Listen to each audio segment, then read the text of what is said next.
1,00,000 మంది శివభక్తులతో కలిసి మహారుద్రాక్ష పూజలో పాల్గొనండి. వెంటనే కాల్ చేసి మీ పేరును నమోదు చేసుకోండి. నమస్తే రమగారు. నమస్తే జయ. రమగారు, రకరకాల సమస్యలు ఉంటాయి, వాటికి పరిష్కారాలు కూడా ఎవరికి తోచిన పరిష్కారం వారు తీసుకుంటారు. అయితే చాణక్యులు వారు చాలా మంచి మంచి విషయాలు చెప్తారు కదండి. ఆయన నీతి వాక్యాలు అయితే అసలు అత్యద్భుతం. వాటి మరి నీతి వాక్యాలు అనాలా, ప్రోవెబ్స్ అనాలా ఏమో నాకు తెలియదు, కానీ చాలా బాగుంటాయండి. మరి ఈ సమస్యలు పరిష్కారాలు వీటికి సంబంధించి ఆయన ఏమైనా చెప్పడం జరిగింది? అసలు గతాన్ని గురించి వగచి ప్రయోజనం లేదు. నిన్న జరిగిపోయిన దాని గురించి నువ్వు ఆలోచించద్దు, దాన్ని నువ్వేమీ మార్చలేవు. రేపేం జరుగుతుందో అని భయపడద్దు. రేపేం జరుగుతుందో నీకు తెలియదు. రేపు ఏం జరగాలన్నా అది ఎక్కడి నుంచి జరగాలి? ఇవాల్టి నుంచి జరగాలి. సో అంటే వర్తమానం, దీని మీద దృష్టి పెట్టు. ప్రెజెంట్ టెన్స్, దీని మీద బతుకు. దీన్ని సరి చేసుకుంటే రేపటిది బాగుంటుంది. సూపర్. నిన్నటి దాన్ని నువ్వేం చేయలేవు, నీ వల్ల కాదు. జరిగిపోయిన దాన్ని ఏం చేస్తావు? నిన్న రాత్రి 9ంటికే పడుకుని ఉండాల్సిందని 100 సార్లు అనుకుంటే మాత్రం ఏమవుతుంది? నిన్న రాదు, రాత్రి రాదు, 9 రాదు. ఇప్పుడు ఏం చేయాలి? రేపు నువ్వు ఇలాంటిది అనుకోకూడదు అంటే ఇవాళ రాత్రి పడుకోవాలి. ఈ ఒక్క సెంటెన్స్, ఒక్క శ్లోకం జయ కొన్ని వందల వేల ప్రశ్నలకి సమాధానం. కదరమ్మ గారు, మనం చాలామంది జీవితంలో ఏదైనా అయితే నా కర్మ దేవుడా ఇలా అయిపోయాను, నా జీవితం ఇలా అయిపోయింది, నేను పొరపాటు చేశాను అని రిపెంట్ అయ్యి బాధపడిపోతుంటాం. ఒట్టి పశ్చాత్తాపంతో ఏమైనా ప్రయోజనం ఉంటుందా? 100 సార్లు అనుకుంటాం, అనుకుంటాం, చెప్పుకుంటాం, వాళ్ళకి వీళ్ళకి ఎంత మందికి చెప్తాం, గోడు వెళ్ళబోసుకుంటాం. చాణక్యుల వారే ఒక చోట చెప్పారు, ఎవరికైనా చెప్పడం వల్ల టైం వేస్ట్. వాడికి టైం వేస్ట్, నీకు టైం వేస్ట్. చెప్పడం వల్ల ఏ ప్రయోజనము లేదు. ఓసారి చెప్పుకో, తర్వాత what is the plan of action అని ఆలోచించు. ఇవాళ చేయవలసిన పని ఏమిటి అనేది సీరియస్లీ చేసి తీరాలి. మనం ఏం చేస్తామంటే మన నుదుటి రాతని నమ్ముతాం. ఈ రాతని నమ్మి నా మొహాన్ని ఇదే రాసుంది కాబట్టి ఇక ఏం చెయ్యం, నా మొహాన్ని ఏది రాసుంది అదే అవుతుంది. ఓ పిచ్చి కథ ఒకటి చెప్పుకున్నాం చాలా రోజుల క్రితం. ఇది నాకు వచ్చింది, నాకు ఏదొస్తే అదే వస్తుంది అని, ఏదొస్తే అదే వస్తుందని ఈ రోజున మానకూడదు. నువ్వు క్రియ చేస్తూ ఉంటే నీకు కావాల్సింది కాకపోయినా రావాల్సిందైనా చకచక వస్తుంది. కాదు రమ్మగారు, ఏది రావాలో మనకి రాసి ఉంటుంది కదా. అవును, దాన్ని మనం మన చేతుల ద్వారా మార్చుకోవచ్చా? ప్రయత్నం చేయొచ్చు. సాధారణంగా ఏం చెప్తారంటే లలాట రహిత రేఖ పరిమార్చున్న శక్యత ఏంటారు అంటే ముఖం మీద రాసిన, నుదుటి మీద రాసిన రాత చెరపలేము. మానవ ప్రయత్నంతో మనుషులు దాన్ని మార్చిన కథలు మనం పురాణ గాథలు చాలా చెప్పుకుంటాం. అది చెప్పుకున్నప్పుడు ఇది జరుగుతుందని మనం ఎందుకు అనుకోకూడదు? నువ్వు ప్రయత్నం చేస్తే కదా. నువ్వు ప్రయత్నం చేయి. అవి గాథల కిందే తీసుకుంటాం మనం. అదే చూడండి, వర్తమానంలోకి మనం దాన్ని తీసుకోలేకపోతాం. మనకి అప్లికేషన్, ఇంప్లిమెంటేషన్ రాదు చేయ. ఇప్పుడు నీ మొహం మీద గీత ఒకటి ఉంది, ఏమిటి? గోతులో పడతావు రేపొద్దున్నే అని. గోతులో పడి తీరుతావు నువ్వు అనుకో.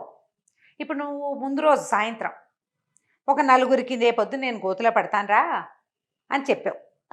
నేను పడతాను కాబట్టి ఇదిగో ఇది నా దగ్గర పావలా ఉంది తీసుకో, ఈ 10 రూపాయలు ఉంది తీసుకో, మా ఇంట్లో అదేదో పెట్టాను అది నువ్వు తీసుకోరా, నేను ఎలాగో గోతులో పడతాను రా అని చెప్పావు. 4-5గురికి నీ దగ్గర ఉన్నది పంచావు, మంచిని పంచావు. నువ్వు గోతులో పడగానే ఈ 4గురిలో ఒక్కడు పరిగెత్తుకొచ్చి అరే పడిపోయావు రేరా అని లేవదీస్తాడు. ఇప్పుడు ఏది కారణమైంది? మంచి. ముందు రోజు నువ్వు చేసింది. రేపటి కోసం నువ్వు ఆలోచించి ముందు పనిచేసావు చూడు, అది పనిచేస్తుంది. అదే గోతులో పడ్డప్పటికీ నిన్ను లేవదీయడానికి ఒక మనిషి వస్తాడు కదా ఖచ్చితంగా. నువ్వు నష్టాల పాలవుతావు వ్యాపారంలో. నువ్వు చేసిన సహాయాలు 100లో ఒక్కడైనా నీకు తిరిగి సహాయం చేయడానికి వస్తాడు. నష్టపోవటం అనేది నీ జాతకంలో ఉన్నప్పటికీ సహాయం చేయడానికి వచ్చిన సంగతి నువ్వు మర్చిపోకూడదు కదా. అది కూడా భగవంతుడేనా? మరంతే. అది ఎక్కడి నుంచి వచ్చింది? నువ్వు చేసిన మంచిలోంచి వచ్చింది. కాదు రమ్మగారు, ఆయనే వచ్చి కాపాడేటప్పుడు మరి ఆ నష్టాన్ని ఎందుకు ఇవ్వటం? సద్బుద్ధిని ఇవ్వచ్చు కదా. నష్టాన్ని ఎందుకు ఇవ్వటం అంటే మనం చేసుకున్న కర్మల ఫలితమే మనకి ఇది వస్తుంది జయ. నువ్వు చేసావు కర్మ, ఈ గోతులో పడ్డానికి సరిపడా ముందు జన్మలోనో ముందు జీవితంలోనో చేసుకున్నావు, పడ్డావు. నువ్వు గోతులో పడ్డంతో పాటుగా సహాయం కూడా చెయ్యి. రేపొద్దున ఫలానా గోతులో పడతాను అని తెలిస్తే ఆ గోతుల నుంచి బయటకు వచ్చేందుకు 4 దారులు ఏర్పాటు చేసి పెట్టుకో ముందే. బిజినెస్ చేస్తున్నావు, ఒక బిజినెస్, ఇది ప్లానింగ్ ఏంటంటే ఈ ఒట్టి గోతులో పడ్డానికి శాస్త్రాన్ని సాధారణంగా చెప్పుకుంటాం. మనం ఒక విద్య, ఒక చదువుకి అమెరికా వెళ్ళడానికి 4 ఏర్పాట్లు చేస్తున్నావు, దట్స్ ప్లాన్ ఏ.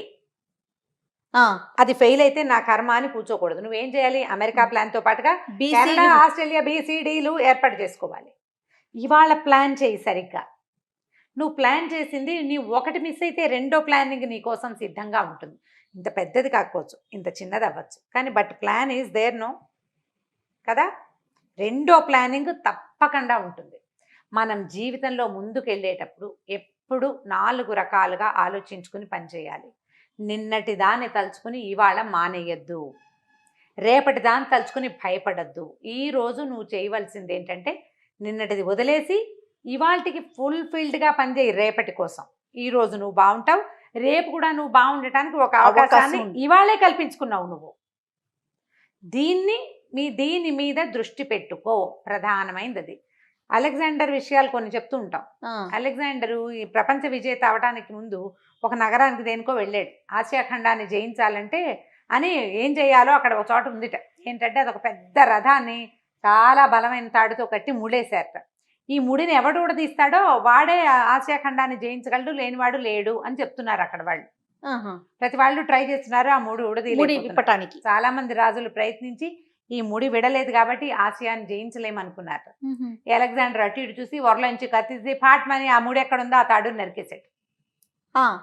ఇంకేముంది, తాడే లేదు, ఇక ముడేమిటి. సూపర్. ప్రపంచ జయించడానికి బయలుదేరిపోయాడు.